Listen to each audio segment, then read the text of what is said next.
जब घड़ी का काटा करता है 4 बजे का इशारा तो खबरों से हाई हो जाता है पारा। क्योंकि 4 बजे हम चक्रव्यूह के साथ आपके सामने पेश होते हैं। नमस्कार, कैपिटल टीवी उत्तर प्रदेश में आपका स्वागत है और मैं आपके साथ प्रिया बिस्ट। आज चक्रव्यूह में सबसे पहले बात सपा नेता पर हुए एक्शन की, दूसरी खबर अखिलेश यादव से जुड़ी है, तीसरी खबर यूपी के 13 IAS अधिकारियों के तबादले की और आखिर में बात बुलडोजर एक्शन पर हो रहे विवाद की। तो चलिए शुरू करते हैं।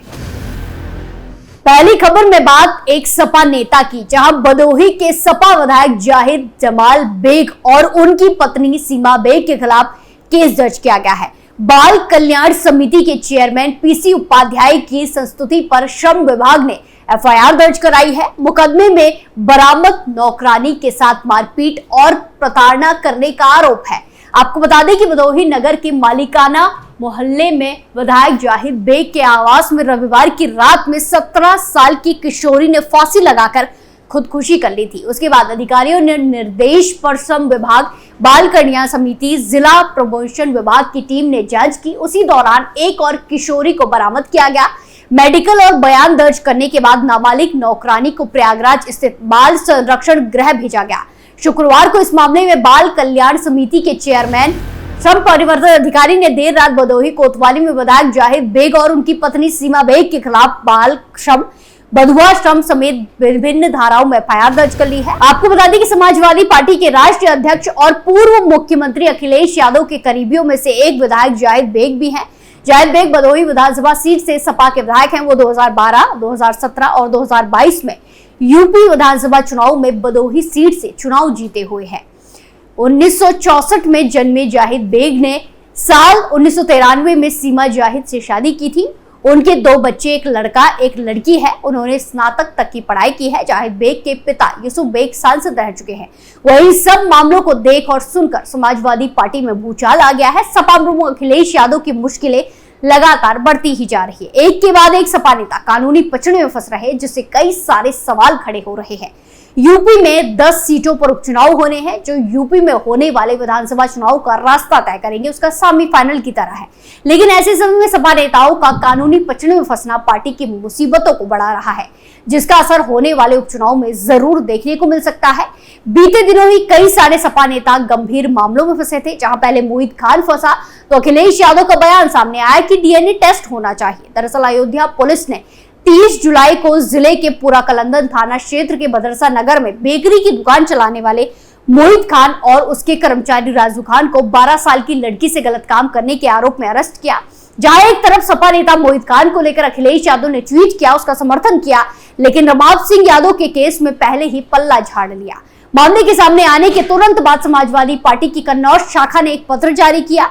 इस पत्र में नवाब सिंह यादव को समाजवादी पार्टी का सदस्य न बताने की अपील की गई। इस सफाई में बताया गया कि चंदन सिंह यादव के बेटे नवाब सिंह यादव पार्टी विरोधी गतिविधियों में संलिप्त थे। सपा का यहां तक कहना है कि नवाब सिंह यादव को उनकी पार्टी का सदस्य बताना एक साजिश है। अंत में मीडिया कर्मियों से अपील की गई कि नवाब सिंह यादव का नाम सपा से न जोड़ा जाए। दरअसल बीते 11 अगस्त की देर रात को 15 साल की एक नाबालिग अपनी बुआ के साथ कन्नौज के सपा नेता नवाब सिंह यादव के कॉलेज में नौकरी के सिलसिले में गई थी। आरोप है कि इसी दौरान नवाब सिंह यादव ने लड़की के साथ गलत काम किया और इसके बाद नाबालिग की शिकायत पर पुलिस ने नवाब सिंह यादव को मौके से ही गिरफ्तार कर लिया। खबरों में आगे बढ़ते हैं। समाजवादी पार्टी मुखिया अखिलेश यादव के मठाधीश बयान पर सूबे के साधु संत नाराज हो गए हैं, भड़क गए हैं। संगम नगरी प्रयागराज में महाकुंभ 2025 से पहले अखिलेश यादव के मठाधीश और माफिया वाले बयान पर अखाड़ों ने कड़ी नाराजगी जताई है। श्री पंचायती अखाड़ा बड़ा उदासीन निवारण के महंतों ने अखिलेश के इस बयान की निंदा की है और चेतावनी दी है कि अखिलेश अपने इस बयान पर संत समाज से माफी मांगे। यही नहीं, महंतों ने कहा है कि अखाड़े महाकुंभ 2025 में अखिलेश यादव का बहिष्कार करेंगे। आपको बता दें कि धर्माचार्यों ने आरोप लगाया है कि अखिलेश यादव का सनातन धर्म के खिलाफ ऐसा बयान देना गलत है। अगर अखिलेश की जुबान भी फिसल गई है तो अपने बयान पर समय रहते क्षमा मांग ले। अखिलेश यादव खुद माफियाओं को बढ़ावा दे रहे हैं। उन्होंने कहा कि माफियाओं को संरक्षण देने का काम अखिलेश यादव का है। संतों ने आगे कहा कि उनके अंदर बचपना है, लेकिन मुलायम सिंह यादव संत समाज को समझते थे। किसी भी धर्म के खिलाफ ऐसा बोलना गलत है।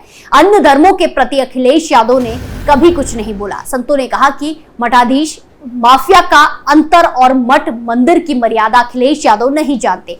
मठाधीश को माफिया से जोड़ना निष्क्रियता का परिचय है। श्री पंचायती अखाड़ा उदासीन निवार के महंत दुर्गा दास ने कहा कि अखिलेश यादव का बयान बेहद निंदनीय है। मठाधीश तो सभी संत होते हैं, सबकी गद्दी होती है। अखिलेश यादव का ऐसा कहना गलत होता है। मठाधीश की तुलना सनातन धर्म से भगवान से की गई है। वहीं अखाड़े से जुड़े एक महंत मुखिया ने कहा कि अखिलेश का संत समाज महाकुंभ में बहिष्कार करेंगे। उनके बयान से संत समाज आहत है। खबरों में आगे बढ़ते हैं, जहां यूपी सरकार ने शुक्रवार देर रात 13 आईएएस अधिकारियों के तबादले कर दिए हैं। साथ ही कई जिलों के डीएम को भी बदल दिया गया है। इनमें कई अफसर ऐसे हैं जिन पर सरकार ने लगातार भरोसा जताया है, जिसके अनुसार निधि गुप्ता को अब अमरोहा का डीएम बनाया गया है। वहीं प्रयागराज का डीएम रविंद्र मडेर को बनाया गया है। इसके अलावा आगरा का डीएम अरविंद मंगारी को बनाया गया है। आपको बता दें कि इसके पहले पुलिस सर्विस में भी कई आईपीएस अधिकारियों का तबादला किया गया था, उनको बदला गया था, ट्रांसफर किया गया था। राज्य में 10 सीटों पर होने वाले उपचुनाव के मद्देनजर अधिकारियों के ट्रांसफर किए गए हैं। प्रयागराज के तत्कालीन डीएम अभिषेक भारती का प्रमोशन करके उन्हें पुलिस आयुक्त बनाया गया है। राज्य में हुए इस प्रशासनिक बदलाव में कई बड़े जिला के जिलाधिकारियों का ट्रांसफर किया गया है। इसमें उमेश मिश्रा को मुजफ्फरनगर का जिलाधिकारी बनाया गया है। जिलाधिकारी निधि गुप्ता को अमरोहा की जिम्मेदारी सौंपी गई है। घनश्याम मीना को हमीरपुर का डीएम बनाया गया है। डीएम दिनेश को जौनपुर का जिलाधिकारी बनाया गया है। रविंद्र सिंह को फतेहपुर का भी जिम्मेदारी दी गई है। आगरा में आईएएस भानुचंद्र गोस्वामी को राहत आयुक्त बनाया गया है। वहीं जानकारी के मुताबिक अधिकारियों को तत्काल नए पदों की जिम्मेदारी ग्रहण करने का आदेश भी दिया है, निर्देश भी दिया है। आपको बता दें कि यूपी की 10 विधानसभा सीटों पर उपचुनाव कराए जाने हैं। इनमें करहल, कटहरी, सीसामऊ, मिल्कीपुर, फलपुर, गाजियाबाद, मझवा, मीरापुर, कुंदरुकी शामिल है। यहाँ पर होने वाले चुनाव के कारण ही प्रशासनिक तौर पर आईएएस और आईपीएस अधिकारियों के तबादले किए जा रहे हैं। कुछ समय पहले ही आईपीएस अधिकारियों की पोस्टिंग में अदला बदली की गई थी। वहीं अब आईएएस अधिकारियों का ट्रांसफर किया गया है, जिनमें से कुछ का प्रमोशन भी किया गया है। आखिरी खबर बुलडोजर एक्शन से जुड़ी है, जहां इलाहाबाद हाईकोर्ट ने औरैया के दिबियापुर में 100 से अधिक मकान के ध्वस्तीकरण पर रोक लगा दी है। मकानों का ध्वस्तीकरण 14 सितंबर को किया जाना था, जिसे देखते हुए याचिकाकर्ता की ओर से अधिवक्ताओं ने मुख्य न्यायाधीश से विशेष रूप से अनुरोध कर मामले की सुनवाई करने की अनुमति मांगी, जिस पर मुख्य न्यायाधीश ने देर शाम जस्टिस एसडी सिंह और डी रमेश की विशेष पीठ गठित की। पीठ ने देर शाम मामले पर सुनवाई करते हुए मकानों के ध्वस्तीकरण पर रोक लगा दी है। याचिकाकर्ता सत्य प्रकाश और अन्य का पक्ष रख रहे वरिष्ठ अधिवक्ता अमरेंद्र नाथ सिंह और अधिवक्ता अजय कुमार मिश्रा ने अदालत को बताया कि जिलाधिकारी औरैया ने 9 सितंबर को लोगों के मकान पर नोटिस चस्पाकर कब्जा हटाने के लिए कहा था। इसके बाद मुनादी भी कराई गई और 14 सितंबर को मकान को गिराने की तैयारी थी। मकान गिराने की प्रशासन की हड़बड़ियों को देखते हुए याचिकाकर्ता ने मामले को हाईकोर्ट के सामने रखा। चीफ जस्टिस ने तत्काल सुनवाई का अनुरोध किया। इसके बाद सुनवाई के लिए बैठी स्पेशल बेंच ने कार्रवाई पर रोक लगा दी। याचिकाकर्ता की ओर से कई तथ्य भी कोर्ट के समक्ष पेश किए गए। अधिवक्ता का तर्क था कि याचिकाकर्ता 1968 में सिंचाई विभाग की जमीन पर कर रखा है।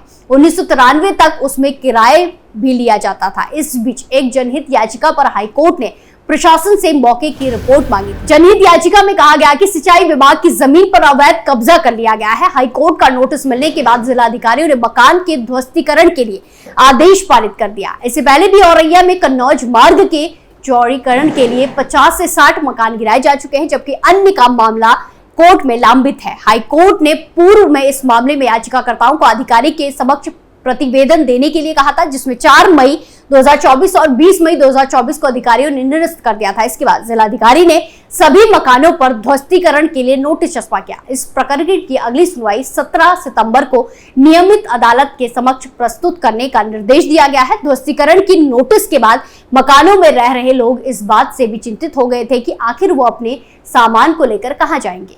फिलहाल निवासियों को फौरी तौर पर राहत मिल गई है। चक्रव्यूह में फिलहाल के लिए इतना ही, फिर पेश होंगे सनसनीखेज खबरों के साथ। बाकी तमाम खबरों के लिए देखते रहिए कैपिटल टीवी उत्तर प्रदेश। नमस्कार।